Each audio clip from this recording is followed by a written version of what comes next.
Hello everybody, I'm Alicia Arlova and here is my brief overview of the course. There are three main topics that I will tersely cover in this presentation.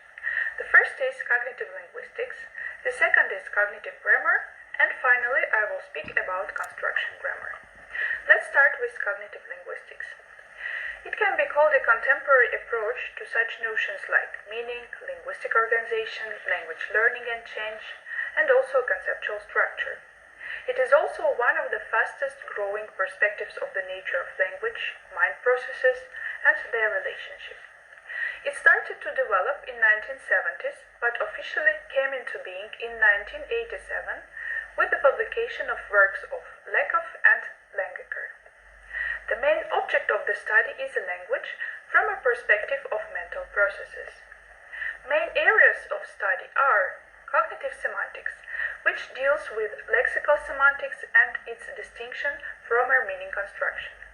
Cognitive grammar, which I will speak detailedly more later, and cognitive phonology, which deals with morphemes and their phonetic representations. Hilbert defines cognitive linguistics as a study of language in terms of general cognitive processes, such as categorization, which means relation the items with similar properties to the groups. Schematization, which means applying the same principles to the same structures. And analogy, which presupposes to make alterations according to general, more often applied structures. Most cognitive linguists reject the idea of universal grammar and main Chomskyan principles, like autonomous syntax, transformational devices, like trace or movement, and the idea of innateness of grammatical structures. Very often, cognitive linguists is confused with psycholinguists. Even both disciplines have a lot of common features. However, psycholinguistics deals with how humans handle the language and their behavioral reactions, while cognitive linguistics cover the language structure representations and grammatical judgments. Now, let's talk about cognitive grammar, which is cognitive approach to language developed by Ronald Langeker, which considers the basic units of language to be symbols or symbolic relations between semantic structure and phonological structure. Cognitive grammar focuses on how these units can be combined to generate larger units which are also a pairing of semantics and phonology. And language is an instrument for their relating. Let's look at the picture. This is a semantic representation, and this one is a phonetic representation.